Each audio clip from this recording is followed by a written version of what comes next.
The ink was barely dry on the $16 million contract I just closed in Europe when my phone buzzed with a message from a neighbor back home. "Savannah, did you know your car's gone? Saw your brother driving it yesterday." My stomach tightened. My car wasn't just any car, it was the first thing I ever bought after clawing my way out of debt. A symbol, a promise to myself. And now, gone. When I landed back in the States, I drove straight to my parents' house.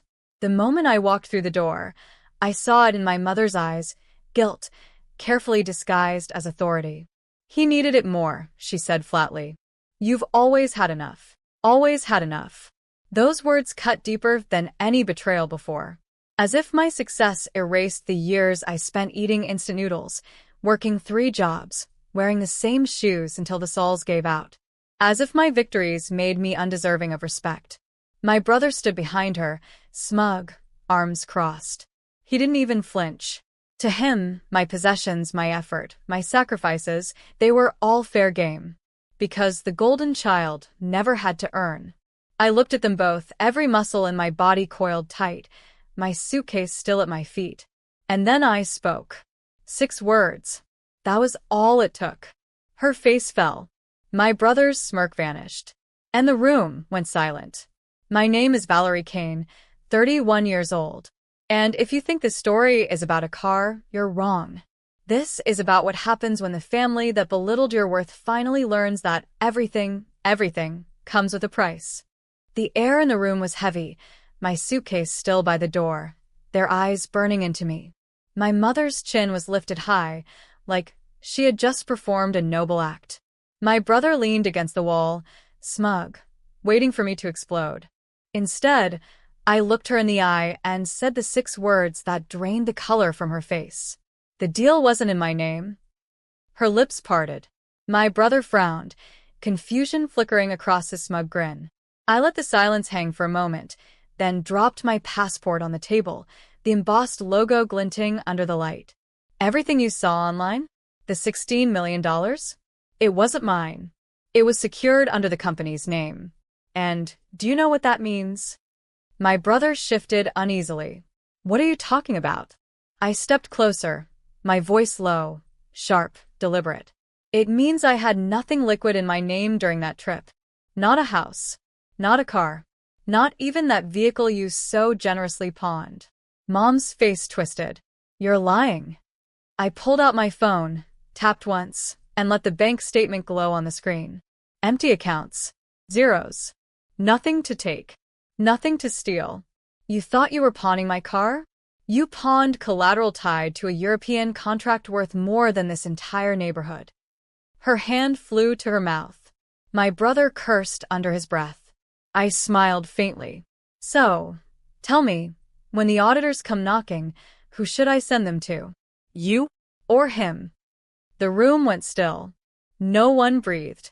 For the first time, they realized I wasn't the one who'd lost something. They were. The next morning, the calls began. Not from my parents, not from my brother, but from the bank. "Miss Kane, we're calling regarding collateral listed under your vehicle registration. It seems there was an unauthorized pawn transaction. We'll need clarification immediately."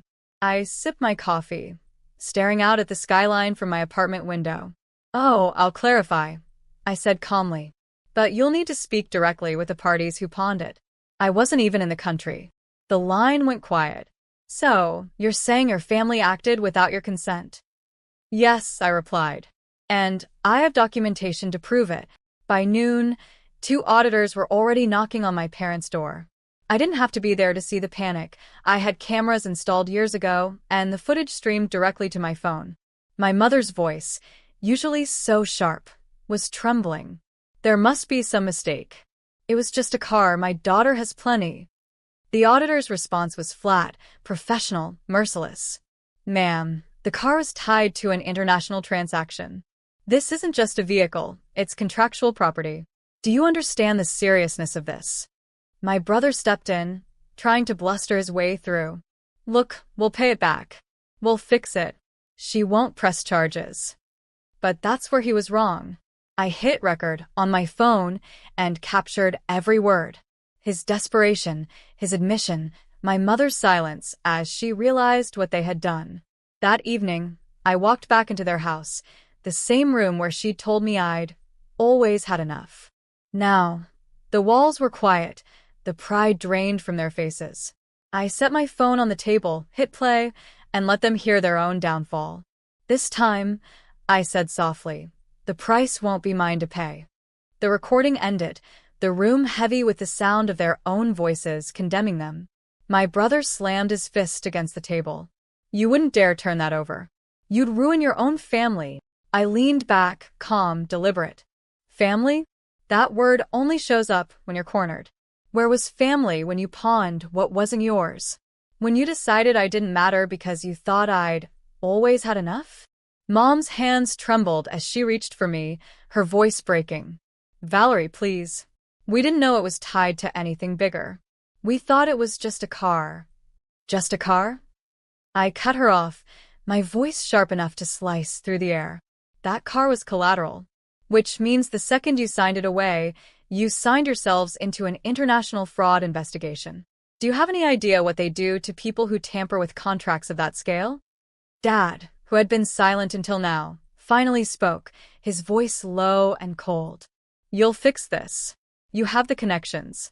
You have the money. We raised you. We deserve that much.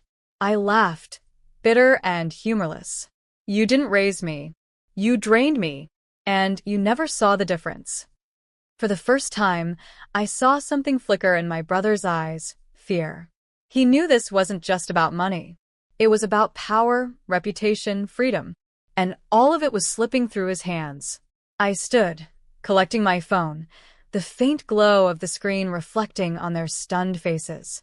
I'll give the auditors everything they need. Every document. Every recording. Every lie you've told. Mom whispered, Valerie, please. But I was already walking to the door. You took what was mine. Now I'll take what you think can never be touched. The next 48 hours moved like a storm. Auditors dug through the paperwork. My brother's signature showed up on the pawn slips, sloppy but undeniable. My mother's name was scrawled beside his, listed as guarantor. They hadn't just touched my property, they had committed fraud in black ink. My phone rang nonstop. Mom, Dad, my brother, calls I ignored. Then came the texts, switching from desperate to venomous in a heartbeat. Don't do this, Valerie. We're blood. If you give them that recording, you'll regret it.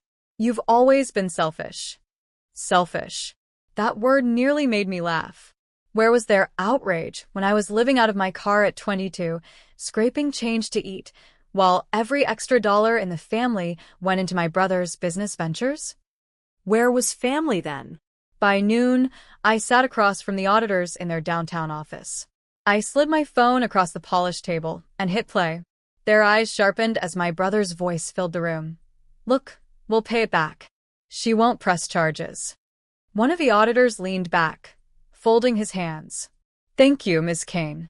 This will accelerate the process. They can't wriggle out of this now. When I left, my phone buzzed again. This time it was my sister-in-law. If you ruin him, you ruin all of us. I typed back one line. He ruined himself. I'm just not cleaning it up this time. That night, I poured a glass of wine and stood by my window, watching the city lights shimmer. For years, I had been the safety net they trampled on. Not anymore. I'd given the truth to people who couldn't be bribed, manipulated, or guilted into silence. And tomorrow, the fallout would begin. The headlines came faster than I expected. Local business owner under fraud investigation. Family accused of unauthorized collateral scheme. And right beneath the bold letters was my brother's face. Pale, stiff, his once proud grin replaced with the look of a man cornered. My mother's name appeared too, listed as guarantor. By the afternoon, the phone calls stopped. Not from them.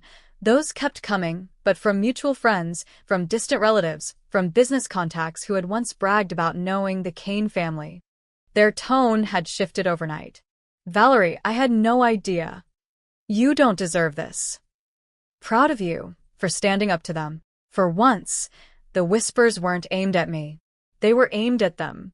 When I drove past their house later that day, I noticed the blinds drawn tight, the driveway empty. No cars. No laughter spilling out like it used to during my brother's endless celebrations. Just silence. I parked at the curb and sat for a moment, staring at the house where I'd once felt invisible, where every win I'd earned was dismissed as luck, while my brother's failures were spun as ambition. The front door cracked open. My mother stood there, eyes red, shoulders slumped. She didn't step outside. She just stared at me, lips parting as though she might say something. An apology? A plea? I'll never know, because I started the car and drove away before she could speak. That night, as I walked through my own apartment, I realized something important. Their empire had never been built on love. It was built on appearances, manipulation, and taking whatever wasn't nailed down. And now, piece by piece, it was collapsing. The begging began 3 days later. My phone lit up with a string of messages from Mom, each one more frantic than the last. "Valerie, please, you don't understand what this is doing to us. Your brother could lose everything, his business, his marriage. We're your family. Stop this before it's too late." Too late. The phrase made me smirk. Too late was my 23rd birthday, when they left me alone with a grocery store cupcake while they threw a party for my brother's new venture. Too late was every time they told me, "You'll be fine," while funneling everything into him. Too late was pawning my car behind my back. The final voicemail was Dad's voice, gruff but quivering. "Valerie, you've made your point. Don't drag our name through the mud. We can fix this. Just give us the chance." But there was no fixing this. Not anymore. That evening, I attended a gala hosted by the very company I'd secured the $16 million deal for. The CEO raised his glass in my honor, praising my work ethic, my loyalty, my brilliance under pressure. Applause echoed through the ballroom, and for the first time in years, I felt seen. Not as someone's daughter, not as someone's sister, but as me. Meanwhile, across town, my brother's office lights went dark. His business accounts froze.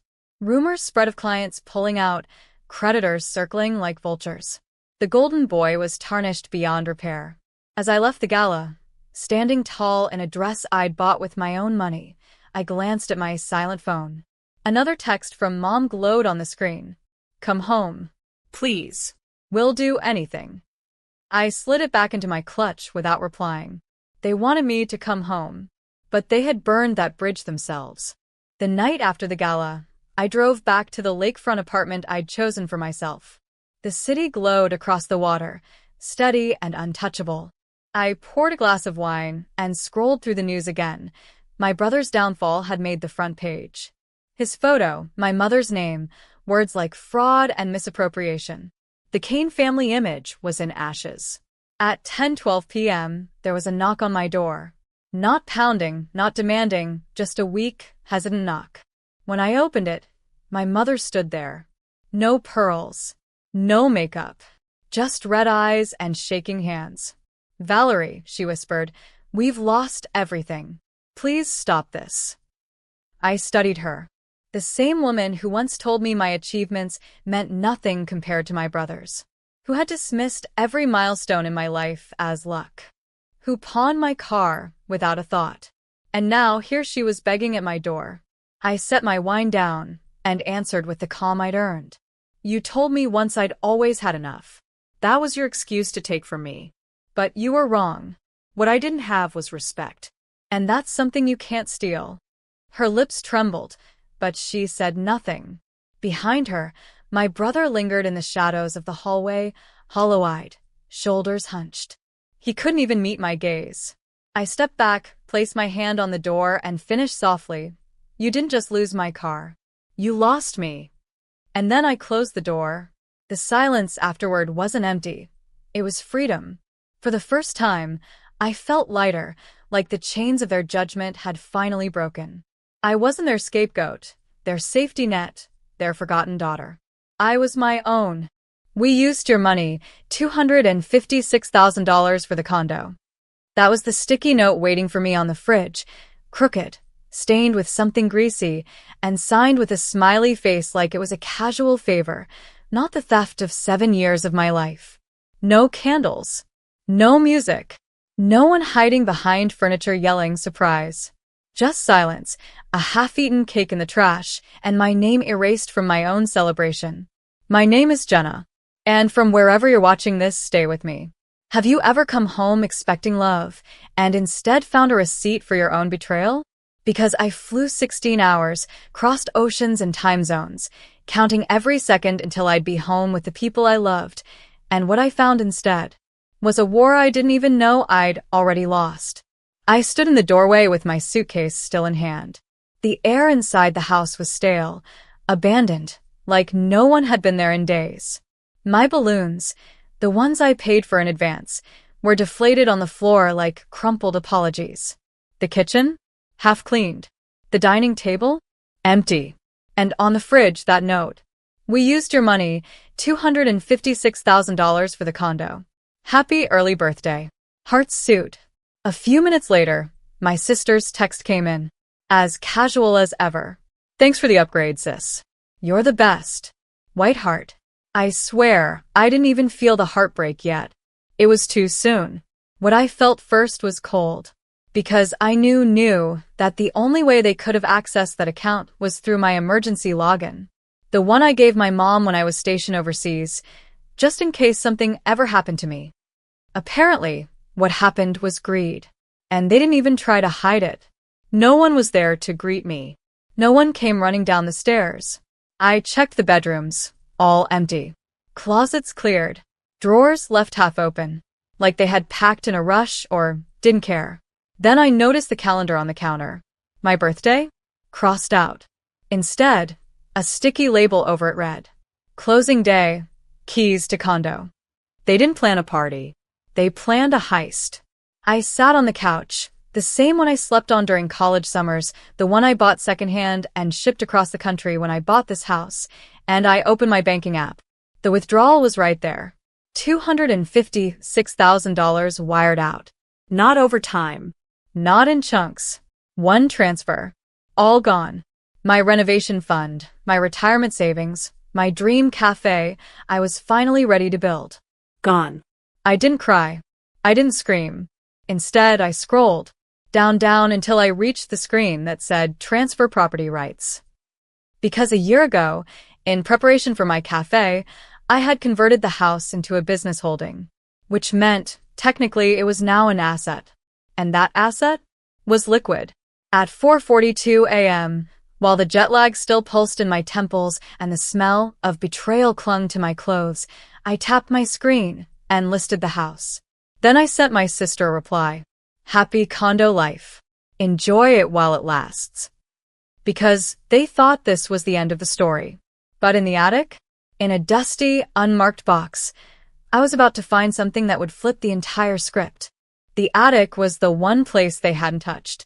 I climbed up there in the early morning silence, half out of instinct, half out of avoidance. I didn't want to be downstairs, not where the betrayal still echoed through the floors like laughter behind my back. The air up there was stale, like a sealed secret. The light bulb flickered when I pulled the chain. I hadn't been up here in years, but I remember the boxes. There were 4. 3 were filled with the usual: old clothes, photo albums, tax folders. But the 4th box, it was taped shut. Not with fresh tape, but with yellowed layers. Like someone had sealed it a long time ago and never meant to open it again. It wasn't labeled, just dusty. Heavy. I sat on the floor, tore the layers back, and lifted the lid. Inside were journals. Stacks of them. My mother's handwriting. And beneath those, a bundle of envelopes. Bank statements.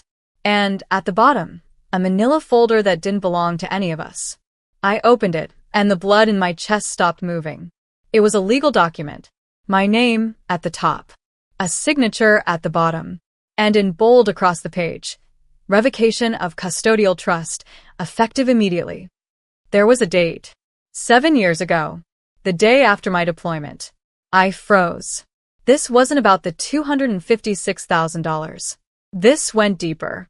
7 years ago, when I left the country, I handed over temporary custodianship of my finances to my mom, just until I got settled. Turns out, she filed a revocation notice behind my back. She claimed I gave up the rights permanently, that I transferred control of every asset to her for estate simplification. She even forged my initials. And it had been active all this time, meaning every decision, every locked account, every unexplained glitch I dealt with for years wasn't the glitch. It was deliberate. My own mother legally locked me out of my own future. I sat there shaking. Not crying, just trembling with rage and clarity. The journals were next. I flipped through one. Her handwriting was neat, precise. She wrote about the house, about my sister's kids, but mostly about me. Jenna's too soft. She doesn't understand family comes first. She'll never use the money wisely. She's a dreamer. I'm just doing what's best. She'll thank me one day. I laughed, sharp and bitter. Thank her? She stole my trust, my security, my peace, and turned it into a condo with ocean-facing windows. I pulled out my phone, took photos of every page, every statement, every signature. Then I emailed it all to myself, backed it up to the cloud, and copied it to a private legal folder I created 6 months ago, just in case. Because they thought they played their final card. They didn't know I had the whole deck. Downstairs, I made coffee, sat at the kitchen island, looked around one last time. This wasn't my home anymore. It was a crime scene. But now I had proof. And not just of what they did, but of what I was about to do. Because the condo, the one they bought with my stolen money, it wasn't paid in full. It had a mortgage, one tied to my name, one I now had every legal right to call into question. And I would. They thought I wouldn't fight back.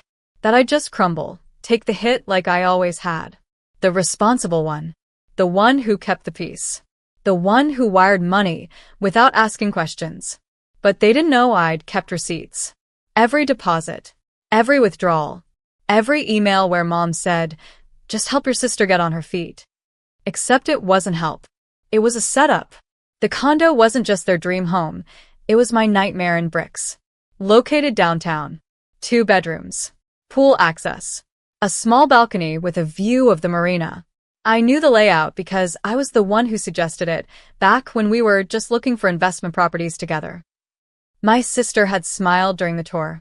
This would be perfect for you after your cafe's up and running. I smiled back then. Thought we were dreaming together. Turns out, she meant her version of perfect. And I was just the funding source. I drove by it now, engine off, parked across the street like a ghost visiting the crime scene. A moving van was still outside. My sister stood on the porch, laughing into her phone, wearing one of my old jackets. She looked proud, smug even. I snapped a photo, sent it to my lawyer with the message. This is the property purchased under false custodial control. I have full documentation. I wasn't bluffing anymore. I wasn't begging. I was done. But just as I was about to pull away, my phone buzzed. Another text. From her. Hey. I heard you came home early, LOL. Sorry we weren't there. Things just got crazy with the move. You know how it is. Let's do dinner this weekend. 2 hearts. Bring wine. Bring wine. After stealing $250,000, my sister wanted me to bring wine. I didn't reply. I just smiled. Because the next message she'd receive wouldn't come from me. It would come from the bank. Because I'd spent the last 24 hours doing more than crying in attics. I froze the asset, filed a fraud report, submitted every legal document, bank trail, and notarized proof that the down payment on the condo had been siphoned from my trust without permission, using a revoked custodial agreement filed with falsified initials. They bought a condo on a sandcastle foundation, and the tide was coming in. The house I'd listed, my house, was already in escrow. The buyer was clean, paid above asking. I'd transferred that money directly into a new secure account, under a trust my family didn't even know existed. No more shared logins. No more emergency access. Just me, and boundaries they couldn't cross. That night, I got another text, this time from Mom. Honey, we really need to talk. It's not what you think. We were always planning to pay it back. Sure. After what? The condo appreciated? After I moved on and forgot? I didn't reply. Instead, I emailed a copy of the forged trust revocation to the district fraud unit. Because this wasn't a misunderstanding. It was premeditated theft. And, the worst part? They hadn't even tried to hide it. They thought I'd never fight back. Because I was the good daughter. But they forgot.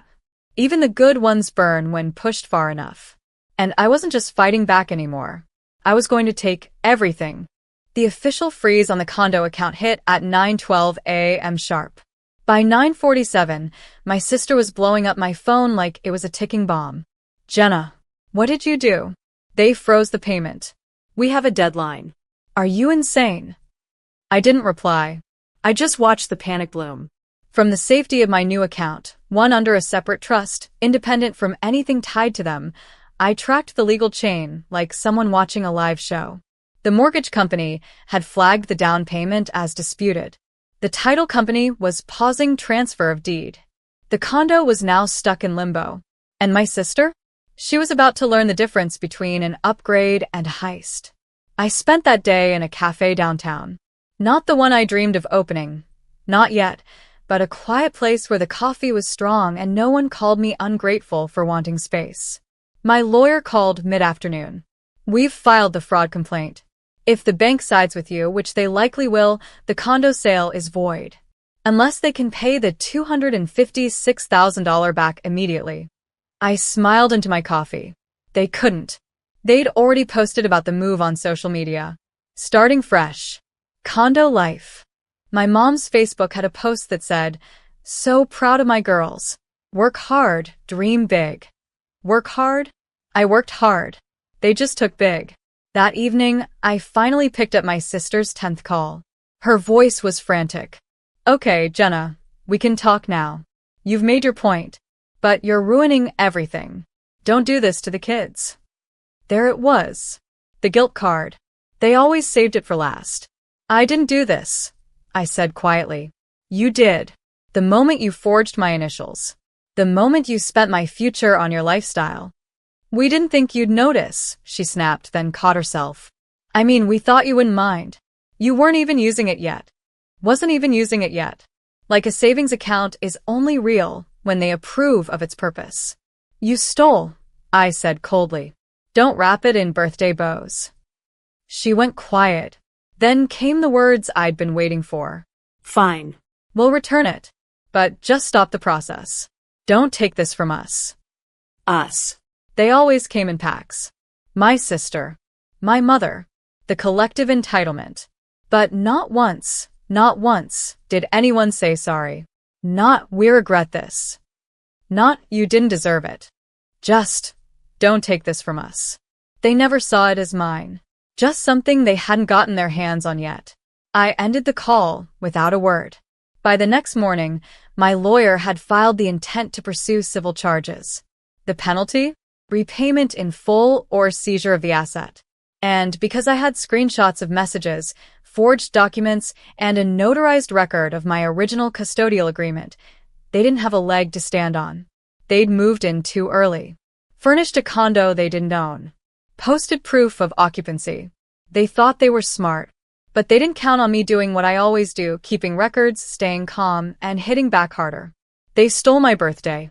I gave them a court date. And I wasn't done. Because in one of the journals I found in that attic, there was something else. Something about a second account.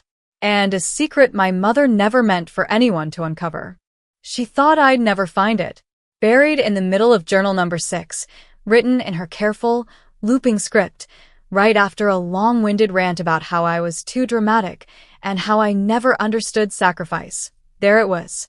Transferred $38,000 from Jenna's secondary account today. She never checks that one, too busy playing hero overseas. Secondary account. My fingers went cold. Because I'd forgotten about it too. It was the old joint savings my grandmother opened for me when I turned 18. For emergencies, she said. We added my mother's name to it for convenience. But I stopped using it after grad school. The balance wasn't large, maybe $50,000 at the time. Turns out, that made it easy pickings. I logged in for the first time in years. The balance? $1,281.04. I scrolled. The withdrawals started 6 years ago. Small at first, $500 here, $1,200 there. Then came the big ones. $12,000 in a single week. $9,600 marked as education loan repayment. $3,000 tagged mom's medical. I remember that week, she had a cold. And then the one that matched her journal. $38,000, property management fees. Except there was no property. Just a family that treated my accounts like a buffet line. I felt nauseous. This wasn't about the condo anymore.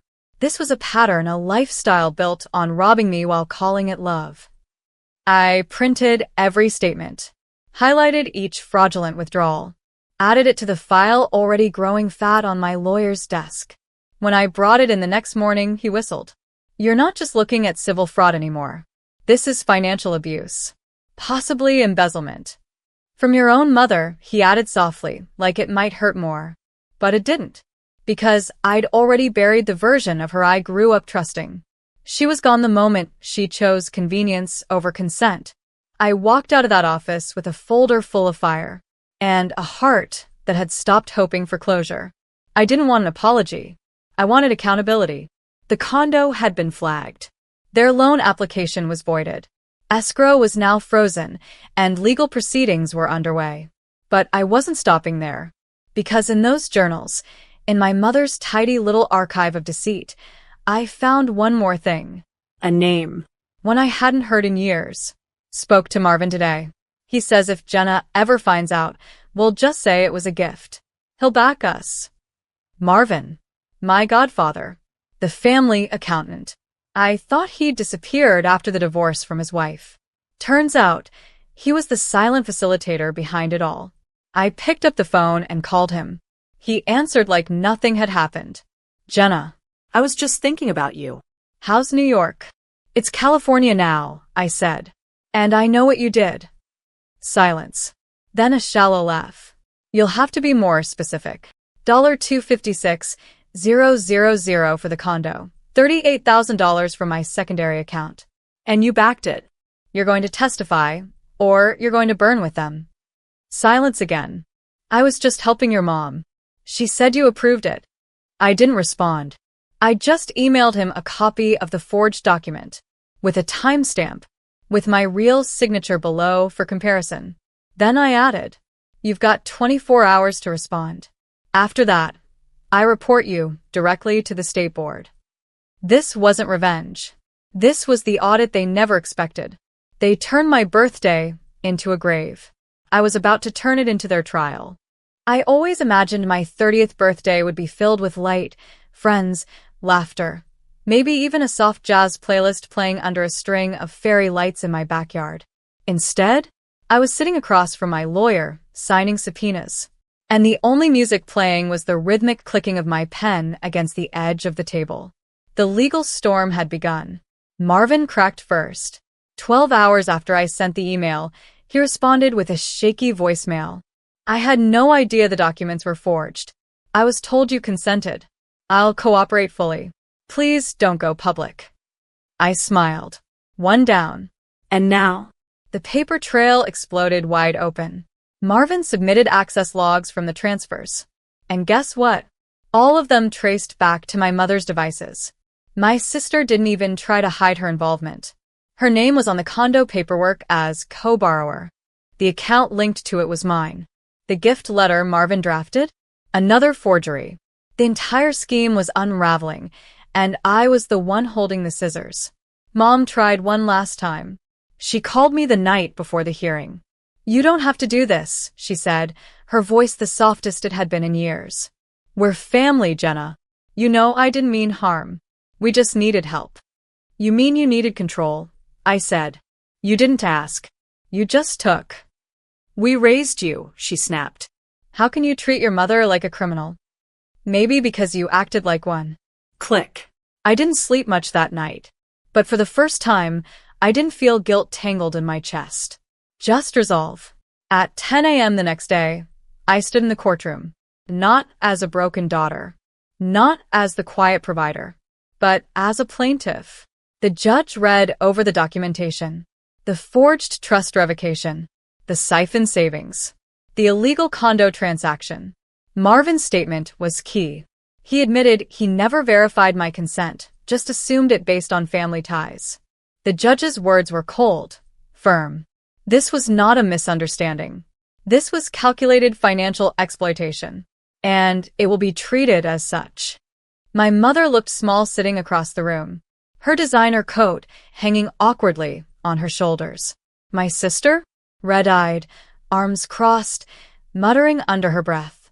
But I didn't look away, because for the first time in my life, they had to face me, not the version they controlled, but the one who refused to bend anymore. The ruling? Immediate injunction on the condo. Repayment of $256,000 plus interest. Restitution of the secondary account.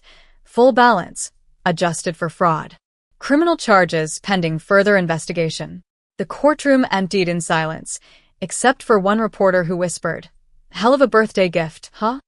I gave a small nod. Because yes, it was. Not in the way I wanted. Not with candles or cake. But with justice. With air finally filling my lungs. With the weight I'd carried for years finally crashing down behind me instead of on top of me. That night, I walked through the city alone. No party. No noise. Just me. And peace. I stopped by a bakery. Bought a single cupcake. Lit one tiny candle. And whispered, "Happy birthday, Jenna." Then I blew it out. Not for wishes, but for closure. After the courtroom dust settled, I went back to the house one last time. Not to mourn it. Not to relive it. But to finish something. The sale had finalized. The buyer, a retired vet and his wife, had requested early access. I agreed immediately. Let them build something where my trust had been turned to ash. I walked through the rooms slowly. The silence wasn't painful anymore. It was honest. No voices. No begging. No guilt pressing on my chest like a stone. Just light pouring through the windows. The way it always should have. But then, in the back closet, the one behind the furnace, where old photo albums used to be stored, I found a box. Taped lazily. Torn on one side. It was full of my things. Old birthday cards. Letters from college. A scrapbook I made when I was still dreaming out loud to my family. One of the letters inside was from my grandmother. Don't let them take your softness and call it weakness. She always knew. Underneath that letter was a journal. One of mine. The kind I stopped keeping when I realized everyone in the house would read it without permission. I flipped through pages filled with hope. Business plans. Sketches for my cafe. Budgets. Paint swatches. Logo ideas. And then, a folded sheet tucked into the back pocket. An email printout. From my mother to Marvin. 6 years ago. I don't care if she gets upset. She always forgives. Use the account. We'll call it a family emergency later. No more doubt. No more what-ifs. I took a photo, closed the box, and walked out without a word. Back at my new apartment, the energy was different. Clean. Sincere. No one walking through my space uninvited. No whispers outside my door. No one asking for just one more loan. Just me, ledger curled up on the windowsill, and the sound of rain on the glass. My cafe dream? It was alive again. I'd filed the business license. Picked a space. Downtown. Cozy. Exposed brick. I named it Second Draft. A place for people who'd been through their first story and wanted to write a better one. And I wasn't just building it for me anymore. I was building it for everyone who'd ever been used under the mask of love. The insurance payout came in next. Compensation for the fraud. Bank error reversals. Civil settlement. I donated part of it to a scholarship fund for first-gen college students who had to support their families while chasing their dreams. Because I knew what it felt like to carry everyone else and still be told it wasn't enough. My sister? She sent me one final message. "You've ruined our lives. I hope it was worth it." I didn't respond. Because it was worth it. Not because I wanted to ruin them, but because I needed to reclaim me. My mother didn't reach out again. Not after the ruling. Not after the accounts were frozen. Not even after her name hit the fraud registry. She was silent, finally. And that silence was the loudest apology I'd ever get. I opened my new cafe with a small, quiet ribbon cutting. No fanfare. No cameras. Just a chalkboard that said, "To the ones who lost everything and still found their voice, this space is yours." And in that moment, I knew I hadn't lost my birthday. I'd just redefined it. The cafe opened quietly on a Thursday. No marketing blitz. No grand announcement. Just me unlocking the doors at 7 a.m., the scent of fresh ground coffee drifting onto the sidewalk, and a small vase of white lilies on the corner table, the ones my grandmother used to plant. Second Draft was more than a name. It was a declaration of starting over, of writing your own story, even when the first version was torn apart by the people who claimed they loved you. By 8:15 a.m., we had our first customer, an older woman with a laptop and tired eyes. She asked if she could stay for a few hours. I told her she could stay all day.